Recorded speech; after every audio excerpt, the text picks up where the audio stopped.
Shalom, shalom, frères et sœurs, famille du café prophétique, bonjour. Nous nous retrouvons aujourd'hui, jeudi 20 juin 2024. Nous sommes à notre rendez-vous du matin. Nous sommes au café prophétique et je suis votre frère Todd Eli, frère du Christ, fils de Dieu le Père, dans le Fils unique Jésus-Christ, apôtre de l'Évangile. Mettons-nous en présence du Seigneur, adorons son saint nom. Au nom du Père et du Fils et du Saint-Esprit. Amen.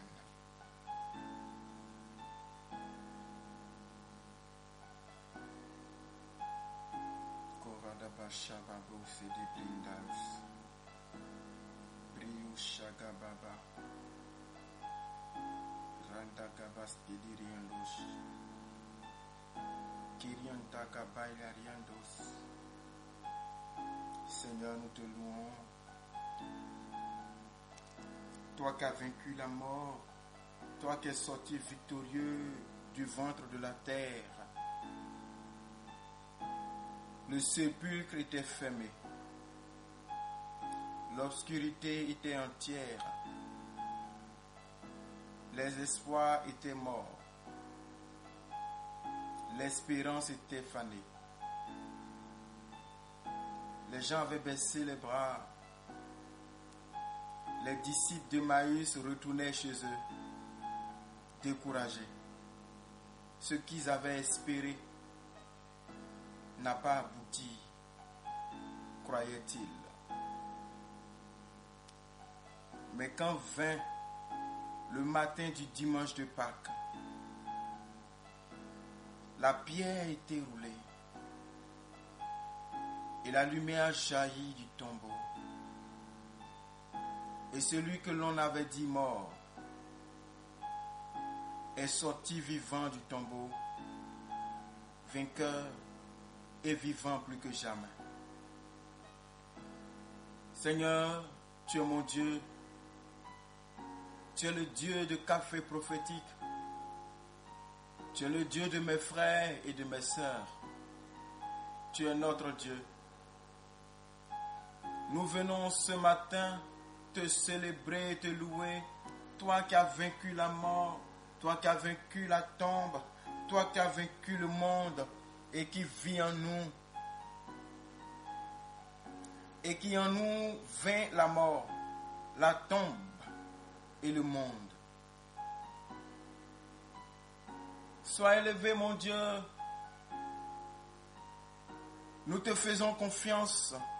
Nous savons que même quand tout semble être terminé, même quand la pierre est roulée sur le tombeau, et quand les disciples se retournent à la maison, ce n'est pas encore fini. Car tu peux encore revenir. Seigneur, nous te bénissons pour mes frères et mes sœurs. Nous te disons merci. Parce que peu importe ce que nous vivons, de difficile, d'incompréhensible, d'obscur, de douloureux, de pesant, au point où on se sent écrasé, même quand tout le monde semble nous avoir oubliés, nous abandonner, et quand les amis d'hier se tournent et deviennent des ennemis aujourd'hui, quand ceux qui ont tendu la main hier sortent l'épée aujourd'hui, tout n'est pas fini. Parce que tu es avec nous. Nous te faisons confiance, Jésus. Tu as vaincu la tombe, tu es avec nous. Et par toi, nous pouvons dire, ô mort, où est ta victoire? Ô mort, où est ton aiguillon? Le monde ne nous vaincra pas. Le désespoir n'aura pas raison de nous. Les épreuves et la terreur de la nuit ne sera pas vainqueur de nous. Parce que nous avons Jésus, le vainqueur des vainqueurs. Romains 8, verset 37. Mais dans toutes ces choses, nous sommes plus que vainqueurs par celui qui nous a aimés. Je ne sais pas qui tu es, qui m'entend ce matin. Peu importe ce que tu vis, la Bible dit en toutes choses, tu es vainqueur. Tu es plus que vainqueur par celui qui t'a aimé. Par Jésus-Christ qui a donné sa vie sur le bois de la croix pour toi. Peu importe la couleur du temps, peu importe ce qui paraît devant toi, peu importe ce que tu vis, tes doutes, tes peurs, les menaces d'aujourd'hui, les menaces de demain. Peu importe que tu te sentes seul, abandonné, rejeté, sans les moyens qu'il faut. Peu importe que tu ne saches pas sur quoi t'appuyer pour avancer. Il est écrit qu'en toutes ces choses-là, qu'il pleuve, qu'il neige, que le bateau s'écroule, que tu te retrouves dans l'eau, quand tu te retrouves dans la neige, tu es plus que vainqueur par celui qui t'a aimé. Alléluia. Alors ce matin, frères et sœurs, que Dieu vous bénisse, que son nom grandisse en vous, que votre vie, sous son regard, soit arrosée par son amour. Dans la simplicité de son action, comme dans une brise légère, que Dieu vous visite, qu'il vous fasse du bien. Au nom de Jésus. Amen. Alors ce matin, nous commençons encore. Et je voudrais vous donner, pour commencer, l'exemple du prophète Élie dans 1 Roi 17.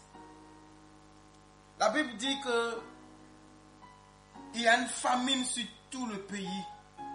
La terre est devenue sèche. Il ne pleut plus. En ce moment, certainement que les puits étaient en train de tarir. Les fleuves étaient en train de tarir. Tout était en train de devenir compliqué. Et Dieu dit à son serviteur d'aller vers le torrent de Kérit. Élie s'en va au torrent de Kérit, où il y a encore de l'eau qui coule. Et Dieu ordonne à un corbeau de lui apporter à manger du pain et de la viande. Or, frères et sœurs, le corbeau, dans la mentalité juive, est un animal impur.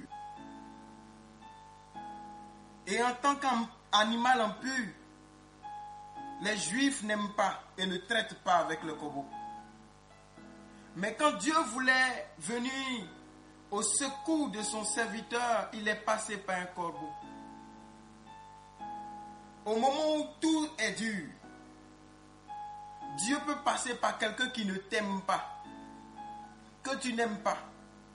Même quelqu'un que tu n'attends pas pour te faire du bien. Quelqu'un qui t'a fait du mal, Dieu peut passer par lui au moment marqué par Dieu pour que celui-là t'ouvre des portes. Le corbeau qui vient nourrir un prophète, un juif. Et le prophète peut prendre du pain, il peut prendre de la viande et il boit l'eau du torrent.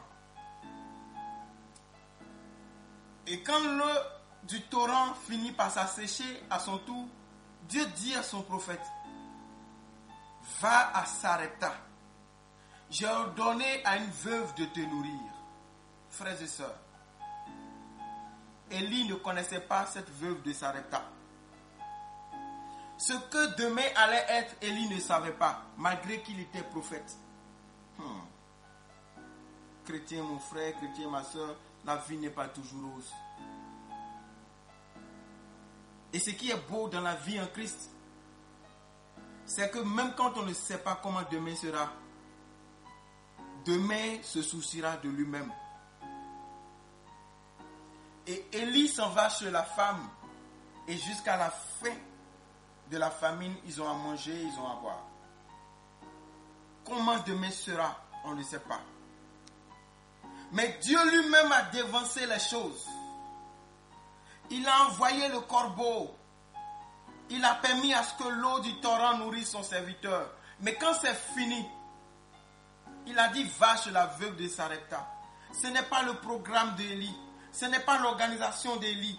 C'est l'organisation de Dieu. Je veux dire à quelqu'un qui m'entend ce matin. Il y a des choses que Dieu a décidé de faire pour toi sans que tu n'aies eu à prier. Il y a des gens, même quand ils n'étaient pas encore convertis, Dieu les a protégés de certains accidents, certains pièges de l'ennemi. Il y a des gens qui ne connaissent pas encore totalement Jésus, mais Dieu se manifeste déjà avec eux. C'est-à-dire que ce n'est pas parce que toi tu es trop bien que Dieu viendra pour toi. Dieu vient pour toi déjà parce qu'il t'aime. Et si tu as confiance en l'amour de Dieu, alors tu ne vas pas regarder à ce qui se passe autour de toi. Parce que mon frère, ma soeur, la foi est une ferme assurance des choses qu'on espère et une démonstration des choses qu'on ne voit pas. La capacité de démontrer par la foi ce que tu ne vois pas. Malgré qu'il y a des choses autour de toi que tu vois. C'est ça la foi. Quand autour de toi, la raison te dit c'est compliqué. Quand ce que tu vois, quand ce que tu entends est catastrophique. Et que toi tu perçois ce qui est beau. Et tu dis, Dieu agit. C'est ça la foi. C'est ça la foi. Que Dieu te fasse du bien. La Bible dit dans 1 Roi chapitre 19, les versets 5 et 7. 5, 6 et 7. Je vais vous lire ça. Il regarda et il y avait à son chevet un gâteau cuit sur des pierres et une cruche d'eau. Il mangea et but, puis se recoucha. Il se coucha et s'endormit sous un genêt. Et voici un ange le toucha et lui dit, lève-toi, mange. L'ange de l'Éternel vint une seconde fois, puis le toucha et lui dit, lève-toi, mange, car le chemin est long. Frères et sœurs, c'était encore le prophète Élie qui s'était retrouvé quelque part dans le désert, la chaleur, parce qu'il fuyait Jézabel. Et il s'est couché, il s'est dit, oh, c'est bon, je vais mourir maintenant, c'est bon. Seigneur, tu peux prendre ma vie. Il n'avait plus d'espoir. Lui-même, il avait baissé les âmes, il avait même jeté les âmes. Et la Bible dit, au moment où lui s'attendait à la mort, l'ange du Seigneur vient le réveiller. L'ange du Seigneur lui dit, lève-toi pour manger. Il regarde, il voit qu'il y avait du pain cuit sur des pierres chaudes et il y avait de l'eau. Il a mangé, il s'est couché pour dormir. L'ange est venu le réveiller encore. Il dit, lève-toi. Il se lève, il y a encore du pain, il y a encore de l'eau. Il mange. Il a retrouvé toutes ses forces. Et il a continué la mission. Frères et sœurs, Élie n'a pas prié pour avoir le pain et pour l'eau. Il a même prié pour mourir. Parfois, tout semble être compliqué au point où vous-même vous êtes prêts à abandonner. Parfois, nous sommes sur le point d'abandonner. En fait, nous avons même déjà abandonné. Mais Dieu, lui, n'abandonne pas. Dieu vient trouver par 2 fois. Et il lui dit, lève-toi, mange. Il lui dit, la route est longue. Dieu qui a fait ça, fera pour toi aussi. Même si tu ne pries pas pour demander le pain, Dieu viendra te donner le pain. Parce qu'il n'a pas encore fini avec toi. La Bible dit dans le livre d'Ésaïe 65, je vais donner ça comme dernier verset aujourd'hui. Ésaïe 65, verset 24. Et Dieu dit, avant qu'il m'invoque, je répondrai. Avant qu'il ait cessé de parler, j'exaucerai. Waouh! Waouh! Avant qu'il m'invoque, je répondrai. Avant qu'ils aient cessé de parler, j'exaucerai. C'est-à-dire, ayons foi, frères et sœurs. Ayons foi. Ça dit quand tu ouvres ta bouche pour parler là, Dieu a déjà entendu. Et il dit, il t'a déjà exaucé. Il va exaucer. Le problème parfois c'est notre foi, les frères. Parfois c'est la foi qui nous manque. Et tellement la foi nous manque, on ne travaille plus à notre relation personnelle avec Dieu. On s'en va chercher un homme de Dieu puissant et on se fait arnaquer. On s'en va chercher un homme de Dieu qui a onction et on se fait malmener. Toi-même, tu as Dieu. Il est mort pour toi et pour moi sur la croix. Et le voile est déchiré. Tu peux parler à Dieu. Fais-lui confiance. Pour toi aussi, il a donné sa vie à la croix. Il est mort et il est ressuscité. Tout ce qu'il attend, c'est que tu lui fasses confiance. Fais-lui confiance. Abandonne-lui ta vie. Fais de l'Éternel tes délices. Il te donnera ce que ton cœur désire. Recommande ton sort à l'Éternel. Mets ta confiance en lui et il agira. Amen.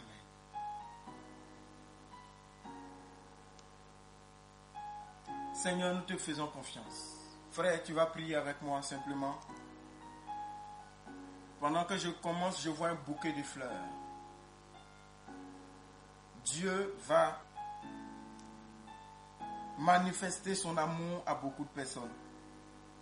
Dieu va courtiser certaines personnes. Dieu va rendre visite à des gens. Dieu va leur montrer qu'il les aime. Je ne connais pas la situation que tu vis. Je ne sais pas si tu es au bord du désespoir, si tu tiens encore ou pas, mais Dieu dit, je serai avec toi.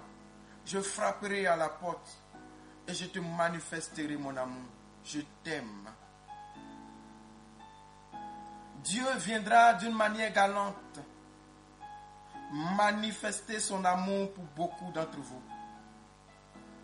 Il vous tendra un bouquet de fleurs, le symbole de son affection, de sa considération, de son amitié, de son amour. Dieu t'aime. Seigneur, nous te bénissons. Prie avec moi. Seigneur, nous te disons merci en ce matin pour la parole que tu déposes dans nos cœurs. Seigneur, j'ai peur parfois. Je doute et mon regard s'obscurcit. Je suis sur le point d'abandonner. J'ai besoin de ton secours. Seigneur, je suis un homme faible. Pardonne mes moments de doute, mes mots et mes phrases qui t'ont blessé. Tu n'as jamais abandonné ceux qui croient en toi. Je crois en toi, Seigneur. Tu ne m'abandonneras pas. Tu dis dans ta parole, regardez les générations passées et voyez.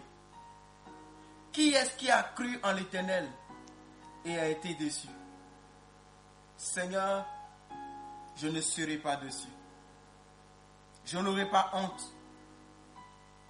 J'ai confiance en toi. J'ai confiance en toi. J'ai confiance en toi. Merci Seigneur. Merci Jésus. La Bible dit celui qui regarde vers toi ne sera pas couvert de honte. J'ai confiance Seigneur. Je ne serai pas couvert de honte. Je ne serai pas couvert de honte. La Bible dit, n'aie pas peur, car tu ne seras pas couvert de honte. Ne rougis pas, car tu ne seras pas déshonoré. Seigneur, j'ai confiance en toi. Seigneur, j'ai confiance en toi. Celui qui croit en lui ne sera pas couvert de honte. Romains 10, 11.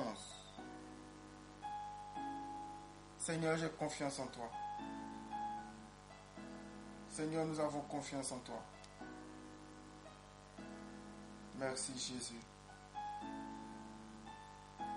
Merci Jésus. Nous te confions cette journée. Nous te confions nos activités, les rencontres.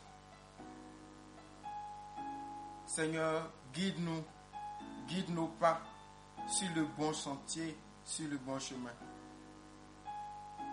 Sois avec nous, conseille-nous, éclaire-nous et fais-nous faire une bonne journée. À toi soit la gloire. Amen. Café prophétique, la prière de ce matin, nous nous arrêtons là. Rendez-vous ce soir pour la prière de la nuit. Que Dieu vous garde, je suis votre frère Tordeli. Je suis content d'être le canal par lequel Dieu vous parle. Heureux d'être le canal par lequel Dieu vous bénit. À ce soir, au nom du Père et du Fils et du Saint-Esprit. Amen.